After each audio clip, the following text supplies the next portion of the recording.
Hi, welcome to the greatest all-time study on the topic of spiritual gifts in the history of humanity. That's the title. It's a big title. I'm not even sure that title's right, but it's close. And what we're doing is we're taking a look at spiritual gifts. Hopefully you've seen the previous episodes. This series kind of builds on top of the previous episodes. So if you missed them, go back, check them out.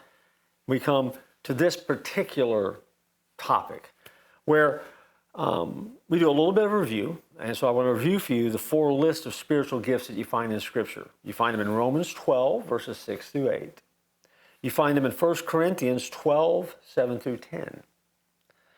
You also find them in Ephesians 4:11 and 1 Peter 4:11 is the passage that we look at briefly today, because Peter divides the gifts into two categories: the serving gifts, as some would call them, and the speaking gifts.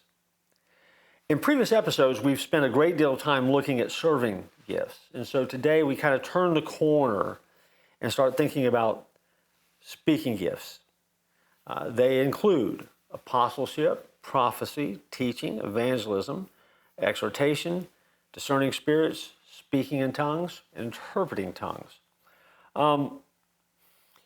We need to be careful when you look at these speaking gifts that they are anything but for service. I mean, they are designed for ministry and for service. Every gift, in a sense, is a serving gift. But Peter breaks these down and kind of puts a differentiator in there so we can understand a little bit better and get our heads and hearts around what it is that we're supposed to know. Each week, we have the opportunity in our lives to use the gifts that God has given us. And the words that we use always need to be wise. Before we do a deeper dive into some specifics about these speaking gifts, let me go to Colossians 4, verse 6 for just a minute. It says this: "Let your speech always be gracious, seasoned with salt, so that you may know how you should answer each person."